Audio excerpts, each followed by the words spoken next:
Hello दोस्तों, study magic world YouTube channel पे आपका स्वागत है। आज हम लोग बात करने वाले हैं जूनियर एडेड भर्ती परीक्षा के काउंसलिंग में आवश्यक डॉक्यूमेंट्स के बारे में। सबसे पहला प्रश्न यही आपके दिमाग में आ रहा होगा कि जो ये भर्ती परीक्षा है वो कब पूरी होगी।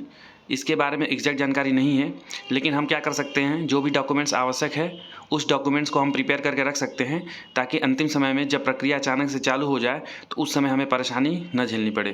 तो चलिए हम ध्यान देते हैं कि कौन कौन से डॉक्यूमेंट्स की आवश्यकता पड़ने वाली है काउंसलिंग में। तो यहाँ इस स्लाइड में आप लोग देख रहे होंगे, सबसे नंबर 1 पे है एप्लीकेशन फॉर्म। तो हम लोगों ने जो एप्लीकेशन अप्लाई किया था उसका पीडीएफ कहीं ना कहीं आपने सेव किया होगा। तो ध्यान दीजिए, अब समय आ गया है कि उस एप्लीकेशन को अगर पीडीएफ ही सेव करके रखे हो तो उसका प्रिंट आउट निकलवा के रख लो। दूसरे नंबर पे है हाई स्कूल मार्कशीट और प्रमाण पत्र। तो पुराने जो भी बच्चे होंगे वो जानते होंगे कि पहले क्या होता था कि जो मार्कशीट है वो अलग आती थी और प्रमाण पत्र अलग रहता था। लेकिन अब नए दौर में हम देख रहे हैं कि मार्कशीट और जो प्रमाण पत्र है वो एक ही में आ रहा है। तो जो भी है, आपका अगर एक में है तो भी ठीक है और अलग अलग है तो भी ठीक है। तो वो भी लगेगा, ओरिजिनल में वो होना चाहिए आपके पास। कुछ लोगों के साथ ऐसी भी कैलामिटी हो सकती है कि शायद खो गया हो, ये सोच रहे हो कि हम आगे चल के निकलवा लेंगे। तो अभी सही समय है, अगर जूनियर एडेड परीक्षा पास हैं, संभावना है, तो उसको निकलवा के रखे रहिए या बनवा के रखे रहिए, जो भी है। फिर थर्ड नंबर पे है इंटर मार्कशीट और प्रमाण पत्र। तो इंटर का जो मार्कशीट है और जो प्रमाण पत्र है वो भी होना चाहिए आपके पास। ग्रेजुएशन मार्कशीट और प्रमाण पत्र, तो जो भी ग्रेजुएशन आपने किया है, बीए, बीएससी, बीटेक, बीसीए जो भी किया है आपने, तो उसका आपके पास जो मार्कशीट है वो भी होना चाहिए और प्रमाण पत्र वो भी होना चाहिए, मतलब डिग्री होनी चाहिए।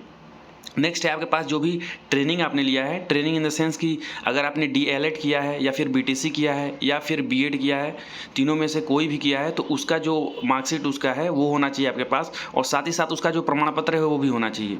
अभी मैं बात करूंगा कि अगर आपके पास प्रमाण पत्र नहीं है तो क्या करेंगे, अभी मैं इस मुद्दे पर बात करता हूँ। फिफ्थ नंबर पे है कि C TET UP TET junior pass certificate. तो आपने यूपी टेट का जूनियर लेवल पास किया होगा या फिर सी टेट का जूनियर लेवल पास किया होगा, तो उसका भी आपके पास ओरिजिनल में मार्कशीट होना चाहिए। सी टेट के केस में जो नेट पे कॉपी आती है वही मान्य होगा। नेक्स्ट है हमारे पास मेडिकल फिटनेस सर्टिफिकेट। तो जो काउंसलिंग होती है उसमें मेडिकल फिटनेस सर्टिफिकेट की भी आवश्यकता पड़ती है। तो इसके बारे में चिंता ना करिए, आपकी जिला से या फिर जो भी सामुदायिक स्वास्थ्य केंद्र होगा वहाँ से शायद बन जाता है। अगर सामुदायिक स्वास्थ्य केंद्र से नहीं बनेगा तो जिले से जरूर बन जाता है, तो ज़्यादा टाइम नहीं लगेगा, एक दिन में ये काम हो जाता है। निवास प्रमाण पत्र, तो जो निवास प्रमाण पत्र होगा आपके पास वो शायद पुराना हो, तो एक काम करिए कि आपको दिक्कत ना हो इसके लिए जो एक लेटेस्ट निवास प्रमाण पत्र आप बनवा के रख लीजिए। जाति प्रमाण पत्र, जो भी हमारे दोस्त ओबीसी, एसटी, एससी या जो भी स्पेशल कैटेगरी से हों या फिर ईडब्ल्यूएस हों, तो उनके पास इसका सर्टिफिकेट होना चाहिए। नेक्स्ट ईडब्ल्यूएस सर्टिफिकेट, ये मैंने बता दिया, ये भी होना चाहिए, अपडेटेड होना चाहिए, बिल्कुल लेटेस्ट होना चाहिए। क्योंकि ईडब्ल्यूएस जो सर्टिफिकेट है ना वो वित्तीय वर्ष के लिए मान्य होता है, मतलब 1 अप्रैल से लेकर 31 मार्च। तो इसके लिए लेटेस्ट आप बनवा के रखे रहेंगे।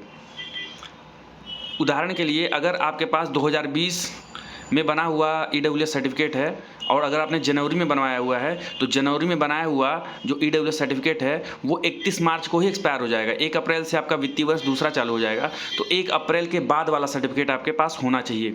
अगर आपके पास पिछले साल अप्रैल से पहले का ईडब्ल्यूएस सर्टिफिकेट है तो एक लेटेस्ट ईडब्ल्यूएस सर्टिफिकेट बनवा के रख लीजिए। नेक्स्ट है आईडी प्रूफ। आईडी प्रूफ में पैन कार्ड, आधार कार्ड, वोटर आईडी, ये सारी चीज़ें लग जाती हैं, लेकिन मेरे हिसाब से वही आईडी प्रूफ लगाइएगा जिसमें सारे डिटेल्स आपके सही दिए हों। ऐसा ना हो कि नाम गलत दिया हो, डेट ऑफ बर्थ गलत दिया हो, एड्रेस गलत दिया हो। और मैं उम्मीद करता हूँ कि आपके पास जो भी आधार सर्टिफिकेट होगा या आधार आईडी होगा उसमें सारी डिटेल्स सही होंगी, तो वो आप रखे रहिए। और अगर गलत हैं तो उसको जल्दी से करेक्शन उसका करा लीजिए, क्योंकि आधार सबसे बेस्ट आईडी प्रूफ होता है और मान्य भी होता है आपके। वैसे तो नेक्स्ट हमारे पास है 20 फोटोग्राफ्स। देखिए 20 फोटोग्राफ्स की आवश्यकता नहीं होती है, आवश्यकता केवल 10 ही फोटोग्राफ्स की पड़ेगी, लेकिन 20 फोटोग्राफ्स आप बनवा के रख लीजिए क्योंकि उस समय हो सकता है कि आवश्यकता पड़ जाए। नेक्स्ट है एफिडेविट। एफिडेविट इसलिए लगाया जाता है अगर छोटी मोटी गलतियाँ आपने कर दी हैं एप्लीकेशन फॉर्म में और वो मिस्टेक हो चुकी है, तो उसके लिए एफिडेविट या शपथ पत्र बनवाना पड़ता है, तहसील से बन जाता है। तो ये अभी आपको बनवाने की आवश्यकता नहीं है, जब काउंसलिंग शुरू होगी तो उससे एक दिन पहले आप जाके बनवा लीजिएगा, आसानी से बन जाता है। अब ये जो भी डॉक्यूमेंट है इसका 2 सेट फोटोकॉपी भी आपके पास होना चाहिए। जो भी मैंने अभी डॉक्यूमेंट्स बताया इसका 2 सेट फोटोकॉपी, ये ओरिजिनल में भी होना चाहिए और इसका 2 सेट अलग से फोटोकॉपी भी होना चाहिए।